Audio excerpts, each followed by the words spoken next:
eu dei é: a graça de Deus me basta. A graça de Deus me basta. A carta de Paulo a Tito, nós vamos ler aqui uma pequena passagem. Tito 2, 15, 2 de 11 a 15. Peço perdão. Tito 2, de 11 a 15. Eu pus aqui uma versão que eu amo, mas nas vossas Bíblias haverão outras versões.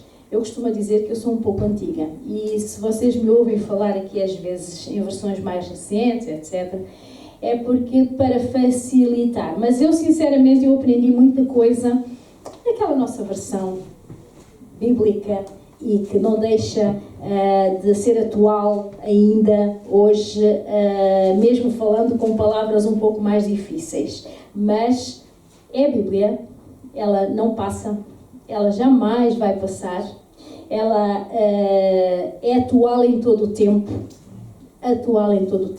amém? Então vamos passar a ler este trecho que eu aqui coloquei.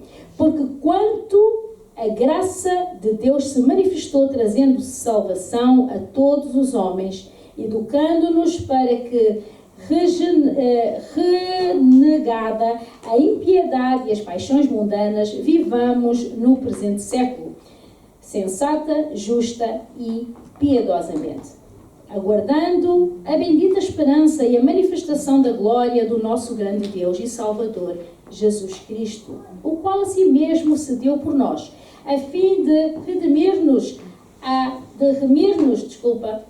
de nossa iniquidade e purificar para si mesmo um povo exclusivamente seu, zeloso de boas obras.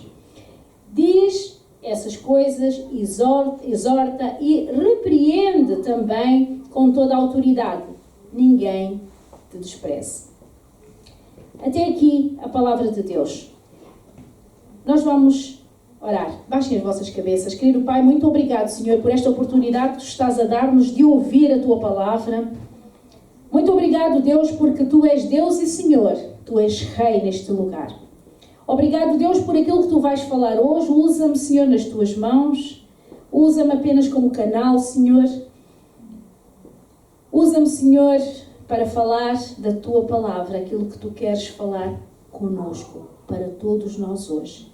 Abra o entendimento de cada pessoa hoje que está aqui neste lugar. Abra os seus corações, Deus, para que esta semente caia em terreno fértil. Em nome de Jesus. Amém. Amém. Amém. Nesta tarde, então, vamos falar sobre a graça salvadora de Deus. Quando aconteceu a Reforma, eu vou-vos pôr aqui um pouco no contexto histórico, quando aconteceu a Reforma Protestante no século XVI, não é? A Igreja, na época, ela estava à procura de salvação por vários outros caminhos, através de obras, rituais, enfim, não é? Rituais sagrados, etc. Eles estavam à procura disso. A Igreja tinha se apartado dessa pureza, amém? Da pureza e a simplicidade do Evangelho. Então a Igreja estava a comercializar o quê? O perdão dos pecados. É isso que a Igreja fazia naquela altura. E deturpar a mensagem de Cristo. E induzia o povo a erro e engano. A Igreja estava a comercializar então o perdão dos pecados. Quando, no contexto aqui histórico, quando no dia 31 de outubro de 1517, isso é só para curiosidade, Martinho Lutero fixou nas portas, então, as 95 teses contra as indulgências, defragando esse movimento que estava a dar-se, não é? Que certamente foi uma das maiores histórias, um dos maiores acontecimentos da época, até agora, para além do Pentecostes, para além do dia de Pentecostes. E então isso tudo o que é que aconteceu? Marcou aqui o início da Reforma Protestante, ok? O termo indulgência, eu vou dizer o que é para que vocês possam entrar bem no contexto. Vem do latim e tem origem da palavra indulgência, que significa perdão para uma pena, perdão para uma falha. Em termos sociais, os indivíduos indulgentes seria aquele que é capaz de agir por bondade, tolerância. Pronto, era essa a definição que eu trago para vocês.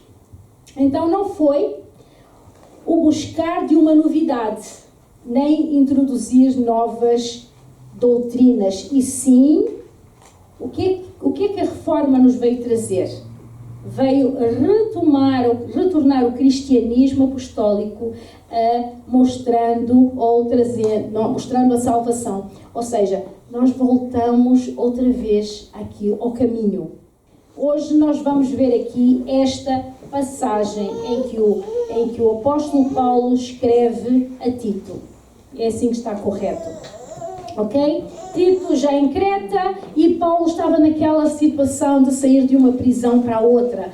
Paulo escreve a Timóteo e a Tito. E Timóteo estava em Éfeso e Tito em Creta. Vocês conhecem essa história? Quem está a fazer a escola bíblica connosco conhece bem e então vai se deliciar nisto. Tito recebeu a carta de Paulo, não é? Esta carta tinha uma característica diferente. Eu queria vos pôr isto bem presente. Tinha uma característica diferente das outras cartas de Paulo. Portanto, porque a metodologia de Paulo era, ele escrevia, mas ele primeiro levava a doutrina, depois a aplicação. Aqui ele fez o inverso. Nesta carta ele inverteu. Primeiro ele deu o dever a Tito e depois sim a doutrina. E as duas coisas nós vemos que caminham juntas, não é? Na verdade, a ética, eu costumo dizer que a ética é filha da teologia, porque elas andam juntas, a ética e a teologia. Eu gostaria de vos fazer entender que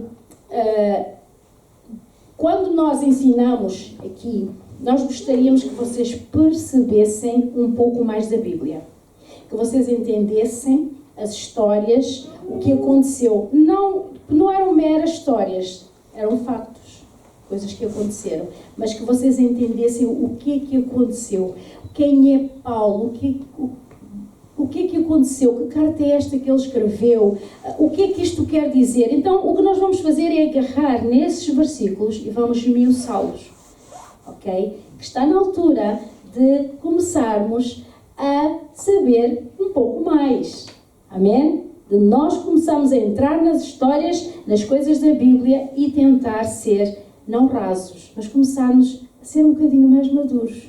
Amém? Isso é muito importante. Amém? Paulo fala dos fundamentos desta graça salvadora. Vocês dizem sempre, ai, graças a Deus. Ai, a graça de Deus me basta.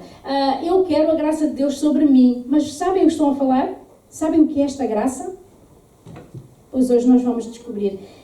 E ela faz parte de cada minuto da nossa vida, de tudo que nós fazemos. Amém? Primeiro, a manifestação da graça. Amém?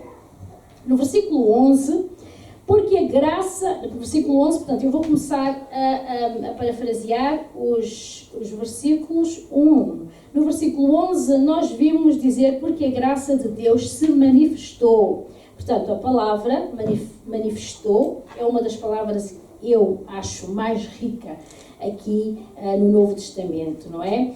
Quer dizer epifania, palavra de origem grega, é a manifestação que é usada. Eu vou-vos dar um exemplo. Quando nós dizemos a segunda vinda de Cristo, essa manifestação da segunda vinda de Cristo, nós damos-lhe o nome de epifania, que é uma palavra de origem grega, não é? E a graça se manifestou como? Como é que a graça se manifestou? Manifestou em Cristo. Quando Cristo veio, quando Cristo morreu, quando Ele ressuscitou, portanto, a graça dele, amém? A graça que Deus nos deu, Ele se manifestou através de Cristo. Diz, o Verbo se fez carne e habitou entre nós, cheio de graça. O Verbo quem é? Jesus. Ele se fez carne. Amém? Vocês já ouviram já leram, etc. Já ouviram várias vezes falar disto. O Verbo se fez carne e habitou entre nós. Jesus. Né? Então, a graça é a expressão da própria pessoa de Jesus Cristo. Da própria pessoa e da obra de Cristo. Vocês estão a entender? A graça é a expressão da própria pessoa de Cristo. Ok? O seu nascimento, a sua vida, os seus ensinos, os seus milagres, a morte, a ressurreição, tudo isso tem a ver com a graça de Deus. A graça manifesta através do Filho. A graça tem um nome. A graça é a expressão do próprio Redentor. Também já ouvimos muitas vezes falar, agora, por exemplo, vem o Natal, o nosso Redentor. Ok, vai nascer o nosso Redentor. Muitas músicas que cantam, mas sabem, este Redentor é Jesus Cristo. Mas aqui quero destacar algumas questões da manifestação, então, desta graça. Desta graça que nós dizemos, a graça de Deus está sobre mim. Nós vamos ver algumas das manifestações desta graça. Temos a origem da graça. A graça está ancorada na própria pessoa de Deus. Ele emana do próprio Deus. Ele procede do próprio Deus. Deus é o autor da graça. Não sou eu, não é mais ninguém. É Deus. Deus é o autor da graça, é a fonte da graça, é a origem da graça. Então vamos pôr os nomes que nós quisermos. Ele é a fonte. É Deus. Amém? Obviamente, esta graça procedendo de Deus é revelada e manifesta através de Jesus. Essa graça vem, ela é graça de Deus, ela vem manifestar-se através de Jesus. Eu gostaria que vocês aprendessem que é muito importante. A graça de Deus, ela só chegou a nós através de Jesus Cristo. Amém? Ela só chegou a nós através de Jesus Cristo. Notem que não é só a origem da graça, mas o apóstolo Paulo também fala da natureza da graça. Amém? Aqui quando ele diz no versículo 11 ainda, trazendo salvação. Ou seja, nós não temos outra fonte de salvação.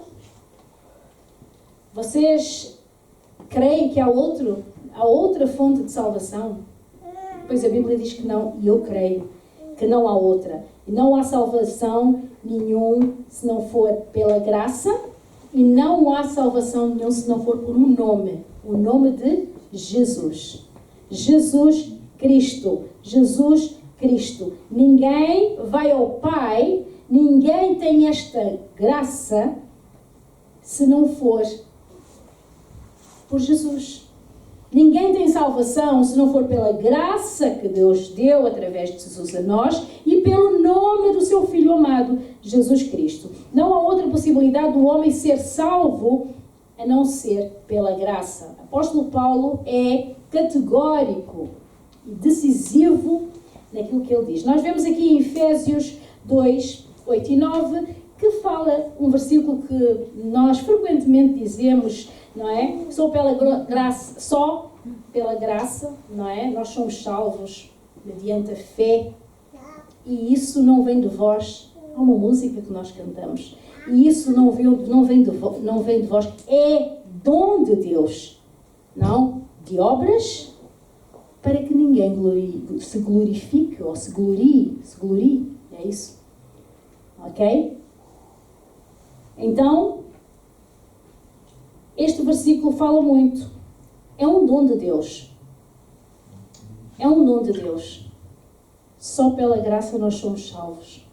Mas isto é um dom de Deus, não é nosso.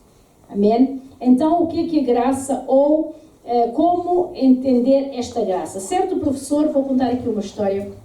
Certo professor, na aula ou na escola dominical de crianças, trabalhando com crianças, estava a atender crianças muito carentes de um bairro. Passavam muitas dificuldades de ordem económica e social.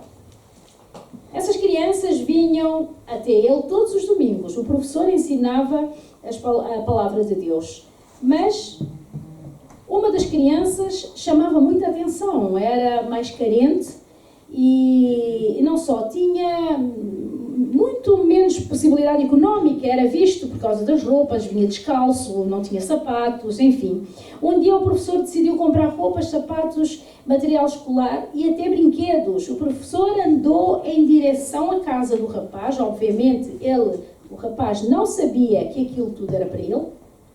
Ao ver aquele homem com tantos presentes nas mãos, cobiçando aqueles presentes, pegou numa pedra, atirou para o homem, que por sua vez o homem cai, enfim, sangrou e já não pôde entregar, não lhe pôde dar os presentes, o homem nem reparou quem tinha tirado a pedra. A criança chega ao pé dele, pega os brinquedos e foge. Aquele rapaz roubou os brinquedos, que eram para ele, sem ele saber. Quando o homem melhorou, comprou os mesmos brinquedos, tomou o mesmo caminho em direção à casa do menino. Chegou, bateu a porta, o pai da criança, constrangido, abre a porta e o professor disse: eu vim trazer os presentes para o seu filho. O pai, constrangido e tomado por um senso de consciência e de justiça, disse: foi o meu filho quem atirou essa pedra. Foi ele quem o feriu. O meu filho não merece esses presentes. O professor respondeu: o seu filho realmente não merece, mas ele precisa. Ele não merece por aquilo que ele fez, mas ele precisa. E isso é a graça de Deus. Isso é a graça de Deus. Precisamos da graça salvadora de Deus. Nós não merecemos nada daquilo que nós temos. Nós não merecemos a vida eterna, nós não merecemos nada daquilo que Deus fez, mas mesmo assim, Deus fez por nós. Isso é a graça. Vocês estão a entender o que é a graça? A graça é isso, é algo imerecido, que nós não merecemos, mas que Deus, pelo seu amor, pela sua misericórdia, Ele nos traz até nós. Amém? Eu não mereço, vocês não merecem, mas nós precisamos da graça salvadora de Deus. Mas notem que esta graça tem uma origem, tem uma natureza, mas também tem uma extensão. No versículo 11 ainda, nós podemos ver a graça de Deus que se manifestou salvadora de todos os homens. Manifestou salvadora a todos os homens. Todos os homens, que eu disse, não é? Estendeu-se a todos os homens, mas é qualitativamente falando e não quantitativamente falando. E eu vou explicar, ou seja, o texto não está a ensinar aqui universalismo. Portanto, a graça é para todos, a graça é para... não importa o que é que eu faça, eu agora vou fazer qualquer coisa na vida, não importa porque eu já tenho graça. A coisa não é assim. Amém? Porque eu sei que há por aí doutrinas desse jeito. Não é? Em que a graça, eu estou debaixo da graça, então eu ando a fazer o que eu quiser por aí, porque a graça já foi feita há 2000 anos, já nos trouxeram há 2000 anos atrás, eu estou debaixo da graça, então eu vou usar a vida como eu quero. Não, não é desse jeito, ok? Yeah.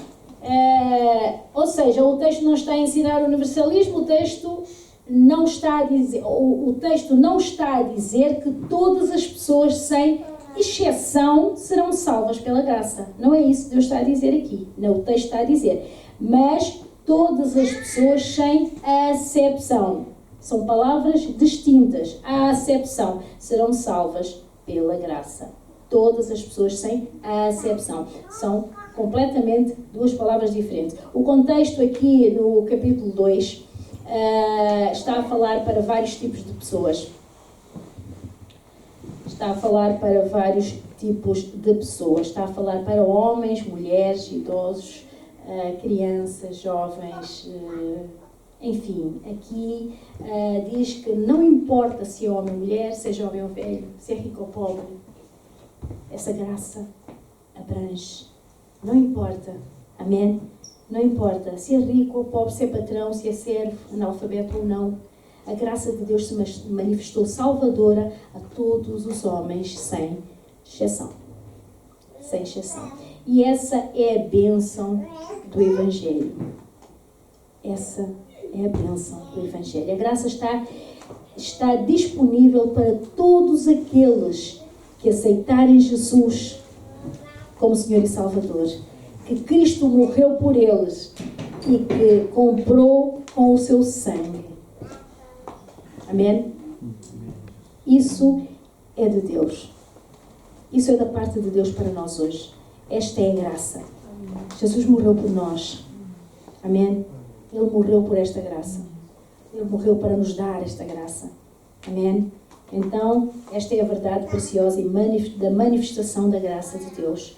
Mas há uma segunda verdade no texto, que é a pedagogia da graça. A pedagogia tem a ver com ensino, ok? Com educação. A primeira coisa, nós vemos aqui no versículo 12 e 13, que diz a primeira coisa que a pedagogia da graça nos ensina é renegarmos o mal. Educando-nos, aqui significa, em grego, pedagogia. Educando-nos ou ensinando-nos, ok? A graça de Deus nos educa, nos ensina. Ela não apenas nos salva, mas ela também nos educa. Amém? Mas sim, é verdade, ela também nos educa. Ela educa-nos, primeiramente, para renegarmos o mal. Opa, renegar o mal? Dizer basta, não quero. Ela educa-nos a isso. A graça de Deus nos educa. Quero destacar aqui a vossa atenção. A graça nos educa ou ensina a renegar a falsa teologia. Vocês sabem o que é falsa teologia? Nós ouvimos aí muita gente pregar. Mas por isso é que eu quero que vocês entendam o que é esta graça. Que vocês, a semana passada, há 2 semanas, entenderam o que é fé. A semana passada o pastor falou também, acrescentando toda a parte doutrinária que nós temos que aprender. Porquê? Para vocês não serem enganados por falsa doutrina.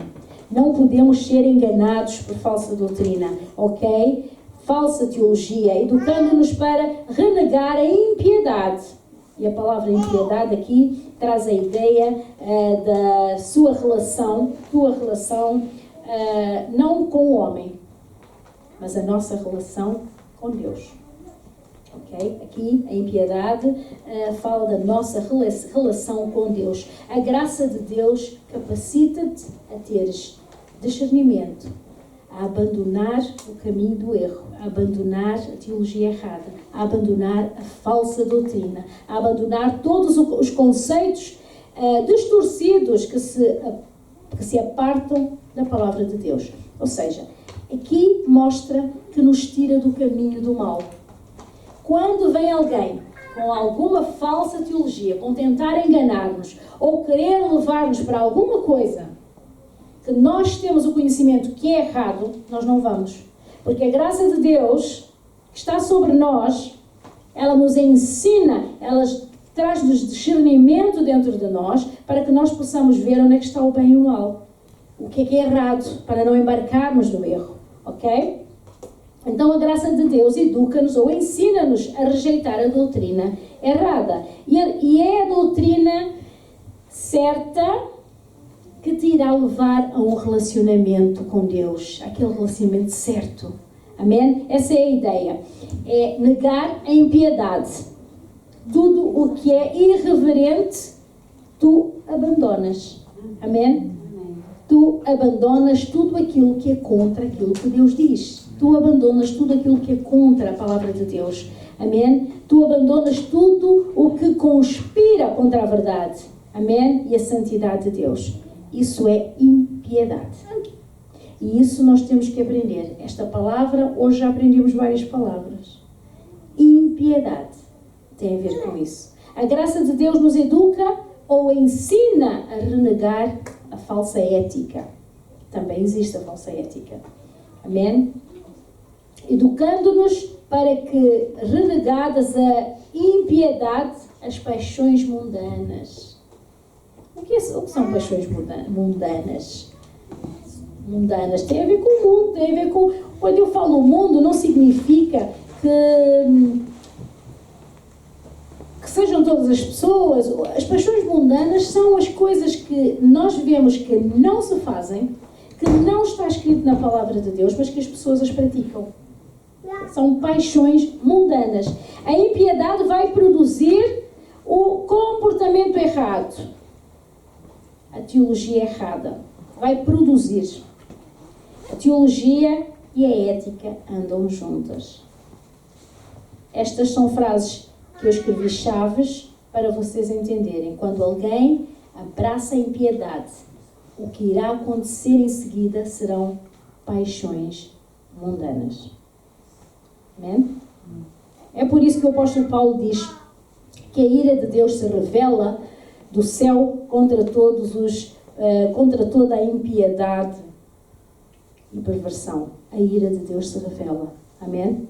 A ira de Deus se revela. Primeiro o homem começa por ter um relacionamento errado com Deus e logo a seguir tem um relacionamento errado com o amigo, o filho, o pai, o cônjuge.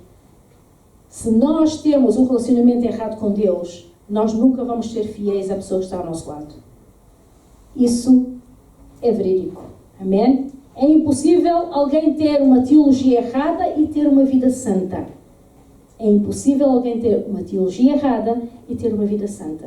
E também é impossível alguém ter uma teologia certa e ter uma vida mundana. Se vocês estão certos na palavra, se vocês usam aquilo que a Bíblia fala, se vocês praticam, é impossível vocês terem uma vida errada. É impossível. Ou uma vida mundana. Porque ninguém consegue estar nos dois lugares. Ou está num ou está no outro. Amém? Ou está num ou está no outro. A graça de Deus nos equipa e nos educa para renegarmos as paixões mundanas. Isso é muito importante. Então, para que é que a graça serve? Não é só para dizer, eu estou cheio de graça. Ai, Deus, enche-me da tua graça. Mas a partir de hoje, vocês vão entender o que é que a graça faz na nossa vida. O que é que a graça faz na nossa vida? Amém? Deus é maravilhoso. Eu gosto muito da graça. Gosto muito de falar sobre a graça. Gosto muito de ler sobre a graça, porque ela me dá força. Ela me dá... Quando eu penso que a graça me ajuda, que a graça estando comigo eu consigo ter essa revelação do que está certo ou está errado, quando, percebem, tudo isso é discernimento que Deus nos dá através da graça dele, não é? A graça de Deus nos equipa. Amém? A graça de Deus, ela é, esta palavra, pedagógica. Ela é de ensinar, de educar. Amém? Ela nos educa para praticarmos o bem. Vamos lá. No versículo 12b diz: e vivamos no presente século sensata, justa e piedosamente. 3 palavras interessantes. Sensata, vocês sabem o que é. Justa, também sabem. Piedosamente, também devem saber, porque nós acabamos de estar a dar assim um elenco até aqui. Amém? Estas 3 palavras resumem o tríplice relacionamento do ser humano, não é? Do ser humano. Portanto, temos o relacionamento com ele próprio, o relacionamento com o próximo e o relacionamento com Deus. Nós temos um relacionamento connosco mesmos, sabiam? Eu tenho comigo mesma. E tenho com vocês. Mas eu também tenho com Deus. Amém? Então vejamos, a graça nos ensina o relacionamento correto conosco. Devemos viver o presente século de forma sensata. Isto é o que diz a palavra. Devemos viver o presente século de forma sensata. A palavra sensata, na língua original, traz a ideia de prudência, autocontrole, moderação, sensatez, não impulsos. Amém? Não sermos aquelas reações, a pessoa fala e a pessoa já reagiu. Amém? É a maneira correta de lidar connosco próprios. Porque quando temos essas reações, alguma coisa não está correta. Onde está a graça sobre nós, não é? E todos nós passamos por isso. Há que mergulhar um pouco mais para termos um autocontrole. O fruto do Espírito tem que estar dentro de nós de uma forma assim, bem enraizada. Uma pessoa que recebe a instrução da graça e que está debaixo da pedagogia da graça, ela ela não é destemperada, ela não é, ok? Não é descontrolada, não é explosiva. Amém? E eu vou-vos dizer uma coisa, não é fácil. Isso é algo que nós temos que cultivar dia após dia. Eu falo por mim, porque eu sou humana. Eu não sei se vocês sabem, mas eu sou humana e às vezes quando cutucam tão forte, como dizem os meus irmãos brasileiros, não vamos cutucar, cutuquem ali. Chega um ponto em que a minha vontade é explodir. Mas há que pensar, Paulinha, que a Bíblia fala que temos que ter autocontrole, temos que ser sensatos, domínio próprio. E se alguma vez a gente explode, temos que reconhecer esse erro de imediato e pôr-te bem com Deus. Porque erramos, e pôr-te bem com as pessoas, porque erramos. Às vezes não é fácil, aparece assim na nossa mente, porque a pessoa já está tão cheia que a pessoa explode. Mas não, para não explodir, nós vamos ter que fazer algo, passo a passo, step by step, buscando Deus, procurando viver esse fruto do Espírito dentro de nós, para nós não chegarmos a esta fase. Porquê? Porque nós estamos debaixo da graça, porque nós temos a graça de Deus. Então temos que pedir a Deus: Senhor, através da tua graça, dê-me discernimento para eu não explodir. Ajuda-me, Senhor, a falar com aquela pessoa e a ter calma, moderação. Não é? Que o Espírito de Deus fale por nós e não nós. Isto é um processo. É um processo. É uma decisão, acima de tudo, eu querer fazer. Porque há muita gente que fala: eu tenho a graça, mas depois não quer fazer aquilo que Deus quer, então não está debaixo da graça. Como é que tu estás a andar debaixo da graça quando tu mostras as tuas características são todas de pessoas que não estão sequer, que não é? Então nós temos que fazer essa nossa parte, amém? A graça nos educa e no nosso relacionamento com o próximo, de uma forma justa, de forma justa, diz ali a palavra. E o que é justiça aqui? É não nos colocarmos acima dos outros, não sermos injustos. Amém. É verdade. O que é ser injusto? É quando a pessoa age, amém, com o próximo de maneira desleal. É quando não damos honra ao outro. É quando nós queremos tudo para nós. Nós somos injustos e isso Deus não gosta. Amém. Quando mantém o relacionamento com o próximo de escravidão, não é? E não há uma colaboração, amém? Não respeitamos o próximo, é isso mesmo. A graça de Deus também nos educa para um correto relacionamento com Deus. Vivemos o presente século de maneira piedosa. Piedosa. Aqui fala do teu relacionamento com Deus. A tua intimidade com Deus, a tua comunhão com Deus. Amém? A graça não apenas nos salva, a graça nos educa. A graça não só nos salva, mas a graça nos educa. Amém? A graça nos educa para guardarmos a manifestação de Deus. Guardar a bendita esperança e a manifestação da glória de Deus. No versículo 13 diz isso. Guardando a bendita esperança e a manifestação da glória de Deus. Agora prestem atenção, que aparece aqui a mesma palavra, manifestação, epifania. Vocês não se esqueçam dessa palavra, epifania, ok? É a mesma que apareceu no versículo 11, quando fala em manifestou. Existe uma epifania da graça e uma epifania da glória. Ou seja, existe uma manifestação da graça de Deus e existe uma manifestação da glória de Deus sobre nós. Amém? Quando tem graça, tem glória. A gente gosta muito de dizer, oh glória, mas não sabemos o que é importante sabermos. Há uma manifestação da glória de Deus sobre nós. Amém? Quem é salvo pela graça, guarda a bendita esperança. Quem é salvo pela graça, guarda esta bendita esperança. Qual é a esperança que nós temos? Nós cristãos falamos sempre de esperança. Qual é a esperança que nós temos? A esperança da volta de Jesus.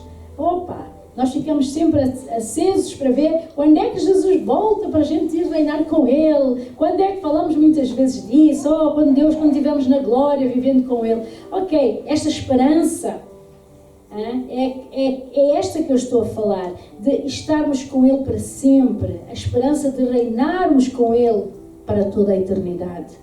É verdade, eu não quero ir para o inferno. Eu não quero, acho que ninguém daqui quer. Então, nós temos essa esperança de um dia estarmos com Ele na eternidade. A esperança de termos o corpo glorificado. Quando eu sair deste corpo carnal, vou deixar de pecar, vou deixar de tratar mal, se calhar, os meus irmãos, vou deixar de ter, às vezes, pensamentos estranhos. Então, estou esperançada desse dia de ter um corpo glorificado. Nós vamos ter outro corpo glorificado, não este, matéria. Amém?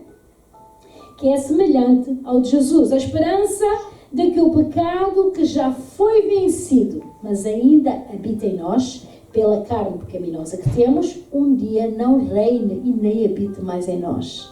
Eu tenho esta esperança de que um dia eu não vou ter mais esta carne pecaminosa. Não vai haver pecado em mim, porque eu vou reinar com Ele. Amém? Amém? Neste momento estamos salvos da condenação do pecado, mas não seremos salvos da presença, mas nós seremos salvos da presença do pecado. Nós neste momento, vou repetir, estamos salvos da condenação. Amém? Nós estamos salvos da condenação. Mas, então, futuramente nós seremos salvos da presença do pecado, porque o pecado já não vai existir em nós. Não é? Já não vai existir em nós. Esta é a nossa bendita esperança. Em último lugar, e para concluir, vamos ver não só a manifestação da graça, não só a pedagogia da graça, mas, em terceiro e último lugar, a operação da graça. Como é que a graça opera em nós? Oh, meu Deus, é tão bom. Quando nós sentimos que Deus, Ele enviou o seu Filho, que morreu na cruz do Calvário. Ele enviou o seu Filho que reinou aqui na terra, enquanto esteve aqui. Ele era cheio da graça. Ele subiu e esta graça permanece conosco. Amém? Então, esta operação da graça, nós vemos no versículo 14 que diz: igual a si mesmo se deu por nós, a fim de remir-nos de toda a impiedade e purificar para si mesmo um povo exclusivamente seu, zeloso de boas obras. Eu destaco aqui para três verdades. O presente da graça. Está escrito qual? O qual a si mesmo se deu por nós, não é? Qual é o grande presente que nós temos da graça? É Jesus Cristo. É o Filho de Deus, é o próprio Filho de Deus. Veio para presentear-nos. Amém? Nós poderíamos ter um presente maior.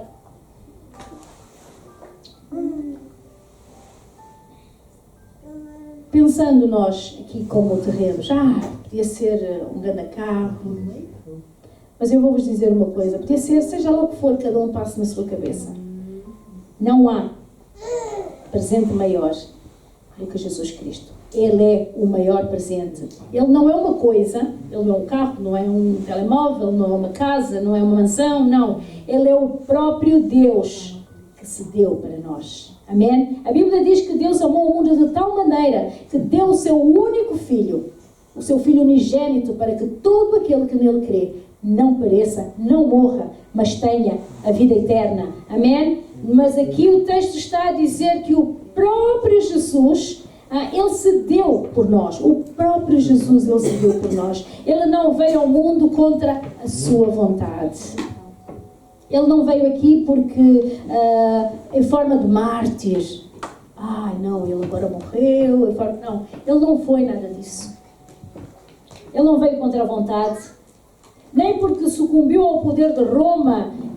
Nem porque Judas o traiu. Não foi nada disso. Não foi por isso. Ele veio de livre vontade. Nem foi porque Pilatos, nem a história do Sinédrio, quando foi entregue, nada disso. Jesus veio porque Ele próprio, Ele disse: eis-me aqui, Pai, eu vou fazer a tua vontade. Eu quero. Amém?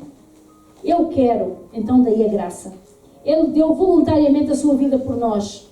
Amém? E este é o grande presente da graça. Amém? Em segundo lugar, nós temos o propósito da graça, a fim de redimir da iniquidade e purificar para si mesmo um povo exclusivamente seu. Esta frase é muito interessante. Nós somos a menina dos seus olhos. Ele é muito zeloso connosco. Ele ama-nos de tal forma que Ele quer-nos só para Ele. Deus não gosta de dividir-nos com aquelas pessoas que andam em cima do muro. Não sei se vou, se fico. Não, Deus não gosta disso. São meus filhos. São os amores da minha vida. Amém? Então, nós somos a menina dos seus olhos, amados por Ele, exclusivamente dEle. Amém? Em terceiro lugar, o resultado da graça. No versículo 14b diz: um povo exclusivamente seu, zeloso de boas obras. A questão da fé e das obras tem sido uma polémica por aí ao longo desses séculos, não é? Mas é importante entender que a salvação não é pelas obras. Desenganem-se, porque a salvação não é por aquilo que vocês fazem. Não é... eu conheço pessoas que dão rios de coisas, doam coisas. Isto não leva a pessoa a ser salva. A salvação não é pela fé mais as obras. Também não é. A salvação é exclusivamente pela fé. É exclusivamente pela fé para as boas obras. Aí é diferente, mas é exclusivamente pela fé. As boas obras não são a causa da minha salvação. Não é aquilo que eu faço que me vai levar à salvação. Mas sim, as obras são a evidência da minha salvação. Eu, por ser salva, a Laura, por ser salva, ela vai agir, por ser salva, por ter a graça de Deus sobre ela, ela age ajudando pessoas, doando, mas é através de ela ser salva. Ela não leva a salvação pelas obras que faz, mas ela leva a salvação. Por quê? Porque nós falamos aqui que a salvação é pela graça e pelo nome de Jesus Cristo. Aceitá-lo como Senhor e Salvador. Aceitar que Ele morreu por nós. Amém? Estou a fazer clara? Uma fé que não produz obras é uma fé morta. Deus nos remiu. Deus nos limpou para sermos um povo zeloso de boas obras. Amém? E note que a palavra zeloso aqui não tem apenas... não é apenas que tu sejas capacitado ou não. Não fala das nossas capacidades. Não fala das nossas obras. Mas para tu... Aqui fala para tu teres uma paixão louca em fazer as coisas dele, em fazer as boas obras. Amém? Se o teu prazer e entusiasmo na vida é fazer outra coisa, pois muda. O teu prazer e entusiasmo na vida tem que ser Jesus e os seus derivados. Jesus e as consequências de estares ligado a Cristo. Essa deve ser a tua paixão. No versículo 15, e para terminar, esta mensagem não pode ficar só em ti. Isso é algo importante. Esta mensagem não pode ficar só em vocês. Vocês estão a ouvir isto tudo hoje, mas a palavra de Deus diz que nós temos que passá-la a outro. Essa mensagem é para cada um de vocês passar a outro. Amém? E a palavra de Deus diz estas coisas, exorta e repreende também com toda a autoridade. Diz estas coisas, exorta e repreende também com toda a autoridade. Quando ele diz, ninguém te despreze, nós temos aqui a palavra a dizer, ninguém te despreze. Aqui fala essencialmente da autoridade que está na palavra que o homem prega. Aquilo que está na palavra que o homem prega. Ou seja, a autoridade da palavra e não do homem. Amém? Se tu és portador da mensagem de Cristo, o homem não poderá desprezar. Não poderá desprezar-te. Quando nós temos a palavra de Deus em nós, ninguém nos vai desprezar. Cada um de vocês, fiquem atentos. Se vocês tiverem a palavra de Deus em vós, ninguém lhe vai desprezar. Vocês, onde forem, vão ser ouvidos. Vocês vão falar e as pessoas vão dizer: uau, quem é essa pessoa? Porque Cristo está em vós. Quem vai falar através de vocês é o Espírito Santo. Quem vai falar é Deus. Tu tens a autoridade de Deus para anunciar o Evangelho da Graça. Por isso é que eu digo, isto não tem que ficar só conosco. Isto tem que passar a outros. Vocês têm que saber o que é graça. Vocês têm que saber se são salvos ou não. Por que é que são salvos? É tão importante, meu Deus. É tão importante. Porque se souberem isso, vocês podem abrir a boca e ir falar disto com outras pessoas. Não é? Ontem tivemos com mulheres e podemos abraçar aquelas mulheres e dizer assim: olha, tu podes ser salva. Aceita Jesus como o Senhor e Salvador. Tu terás a graça de Deus sobre ti. É tão fácil cada um de nós que está aqui hoje, abrir a boca para dizer estas coisas. Tu tens a possibilidade. Tu és mulher, tu és homem. Abre a boca e fala. Quando te perguntarem alguma coisa da igreja, o que é que tu aprendeste? Olha, eu aprendi sobre a graça. Essa graça, ela preenche-me em todos os sentidos da minha vida. Amém? É tão bom nós sabermos as coisas da Bíblia. Nós sabemos o que é que Deus tem para nós. O que é que Deus nos deu. Amém? Eu fiz-me entender? Amém? Quando ouvirem falar da graça, e se vocês se esquecerem, vocês vão lá, vão recapitular isto. Está a ficar gravado. Vão recapitular o que é a graça de Deus sobre a minha vida. Que graça é esta? Puxa, eu esqueci-me daquela parte, depois eu vou ver outra vez. Pastora, eu quero saber mais. Amém? Porque a graça é muito vasta. Ela é maravilhosa. Ela cobre, como eu disse, comecei por dizer, ela cobre todo o nosso ser, cada minuto da nossa vida. Todos os passos. Amém? Porque Deus é Deus. Amém? Eu termino aqui a minha palavra para hoje. Eu vou orar a Deus agora, para que a graça de Deus esteja aqui neste lugar, sobre cada um de nós.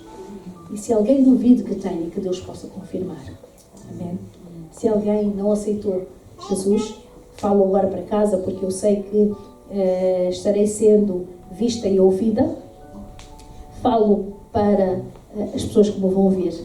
Se ainda não aceitaste Jesus como Senhor e Salvador, deixa um sinal, escreve uma mensagem. Alguém te vai responder na nossa página do YouTube. Alguém estará respondendo todas as curiosidades, tudo aquilo que tu precisaste de saber. Nós estamos aqui para responder. Em nome de Jesus, eu quero agradecer hoje, neste lugar, por aquilo que Deus tem feito, por aquilo que Deus tem falado.